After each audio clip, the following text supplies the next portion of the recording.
Bonjour à tous, bienvenue dans ce nouvel épisode de TPV News. On continue aujourd'hui notre analyse du futur de Disneyland Paris au travers d'une vidéo de youtubeur indépendant et libre selon ses propres dires. Je vous rappelle que je n'ai pas pour but de vous convaincre s'il a raison ou tort, mais de vous permettre de prendre du recul pour éviter les déceptions en cas de retard dans l'avancée de ces annonces. Cette partie, comme prévu, va traiter des projets des Walt Disney Studios, extension et hors extension. Faisons maintenant un tour du côté des Walt Disney Studios. Comme vous avez pu le voir, Art of Disney Animation a fermé ses portes depuis quelques jours. Et vous me connaissez, j'ai eu des infos sur ce que l'attraction va devenir. Pour ceux qui n'ont pas vu la première partie, je la mets dans la barre de description, il tient ces infos d'un Imagineers qui veut garder l'anonymat. Autrement dit, une source assez curieuse quand on connaît le verrouillage de Disneyland Paris en matière d'infos sur le futur. Elle va en fait devenir une salle de spectacle permanente, et pour ce faire, 2 des 4 salles vont fusionner. Les diverses pièces de musée de la première salle seront conservées, mais bénéficieront d'une nouvelle scénographie de présentation. Par contre, il n'y aura pas de Preview Center, mais il y aura une zone de photolocation permanente qui sera créée. Il y aura également une suppression définitive des ateliers de la dernière salle, et le bâtiment lui-même recevra une modification légère mais notable, notamment avec la suppression du chapeau Mickey Fantasia qui faisait la beauté de l'architecture du bâtiment. Et donc pour Art of Disney Animation, la réouverture est prévue pour 2020. Bon, tout cela est assez confus. On va donc prendre les choses point par point. Disons que ce sont des hypothèses logiques. Je vous ai fait un plan. Actuellement, il y a 4 salles, dont 2 où on est assis. On peut donc en effet aisément faire se rejoindre ces 2 salles pour n'en faire qu'une. Même chose par rapport aux ateliers.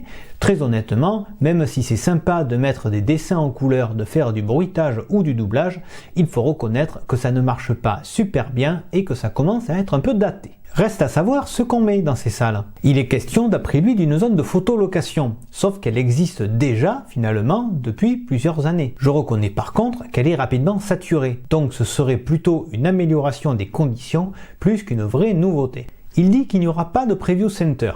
Là encore, il faut expliquer.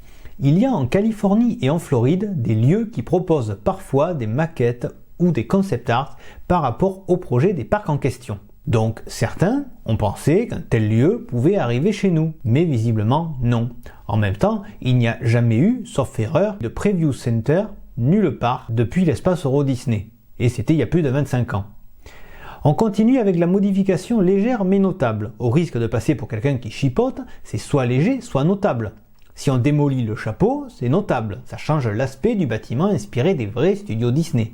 Si on attendait de voir. Enfin, pour la réouverture en 2020, pour le moment, fin février 2019, il n'y a pas encore eu de permis de construire ou de démolir, de déposer, donc ça va faire court.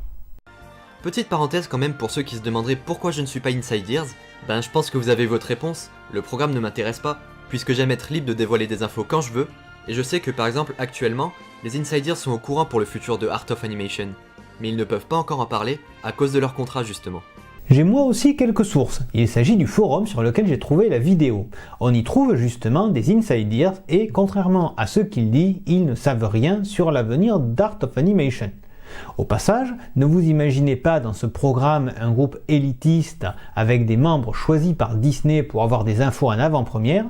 Il s'agit plutôt d'une agence de presse via un réseau social particulier, ni plus ni moins. Et comme toute agence de presse, il y a souvent un système d'embargo.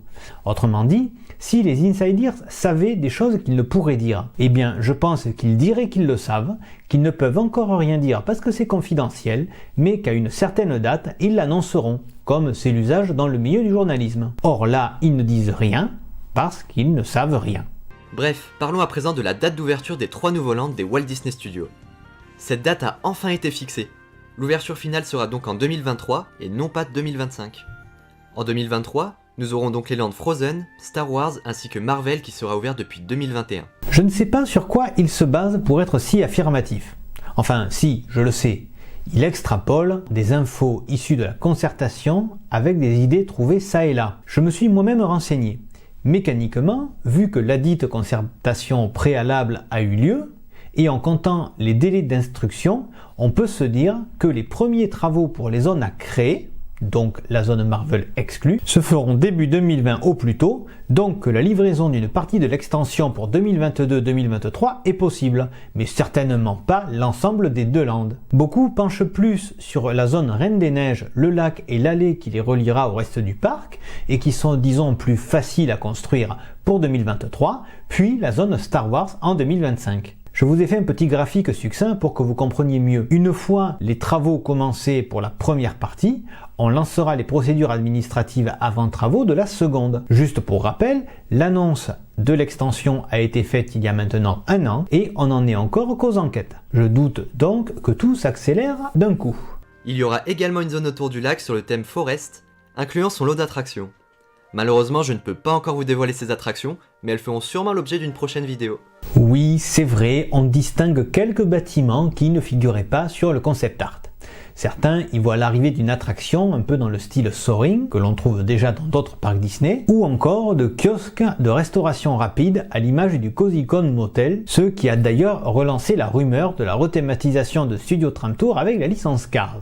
Ensuite, pour 2025, nous aurons l'ouverture de la phase 2 des lands Star Wars, Frozen et Marvel, incluant chacun une attraction de plus, et bien évidemment divers restaurants et boutiques, ce qui en fera des lands complets.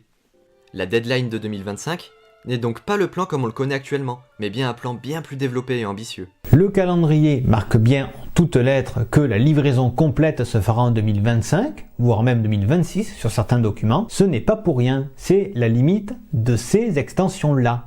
Si on veut étendre l'extension, il faudra attendre au-delà de cette date et recommencer toutes les procédures. Au total, c'est 30 hectares nets de plus pour le parc hors backstage, soit la superficie du parc Astérix ou du Futuroscope. C'est quand même assez ouf quoi. Toujours en se basant sur les documents de la consultation préalable, qui, je vous le rappelle, est encore ce qu'il y a de plus officiel actuellement, vu qu'on est sur une réglementation relative à tout type de construction, la magie Disney n'a rien à voir là-dedans, il s'agit de 30 hectares en tout, donc 12 concernant les 2 nouveaux lands et le lac. Le reste, c'est pour les coulisses. On est finalement dans des dimensions habituelles d'un land à Disneyland Paris. En fait, j'ai l'impression que cette vidéo joue un peu avec les mots. Oui, il va bien y avoir une énorme surface d'extension. Pour faire un simple, Disney va acquérir des parcelles qui ne lui appartiennent pas encore officiellement, la société ayant un droit d'acquisition à tarif avantageux. Oui, à terme, tout sera plein et de nouvelles zones, liées ou non aux licences déjà en place, verront le jour. Mais encore une fois, ce n'est pas pour tout de suite. Et ce qui est encore plus dingue, c'est que tout ceci est maintenant acté et va bel et bien voir le jour. D'ailleurs, la maquette complète est exposée en backstage, mais pour l'instant, elle est seulement accessible pour une poignée de personnes. Si vous saviez le nombre de projets actés et qui n'ont jamais été faits pour des tas de raisons. Rien qu'à Disneyland Paris, on peut parler d'une attraction La Petite Sirène, dont on peut trouver une ébauche en image de synthèse dans les bonus du DVD de 2006 ou sur les internets.